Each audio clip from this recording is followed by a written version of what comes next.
Tervist! Kui te annate kasutajale veebis töötajate seadede alt näiteks rolli ehk õiguse Power User, siis on võimalik sellel kasutajal, kes uuesti sisse logib, leida oma telefoni desktopi ehk töölaualt ülevalt paremalt nurgast selline plussnupp.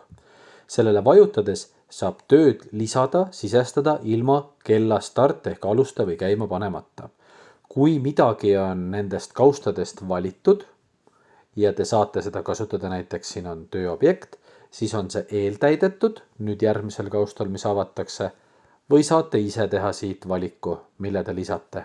Saate kirjutada samamoodi ka testinfot, määrata odomeetrid, määrata oma aja, näiteks, et tahate märkida, et tegin täna kella 10:30 kuni teen õhtul kella 15:30 ehk veidi suuremate õigustega 5 tundi tööd, kes saab ise märkida ja salvestate.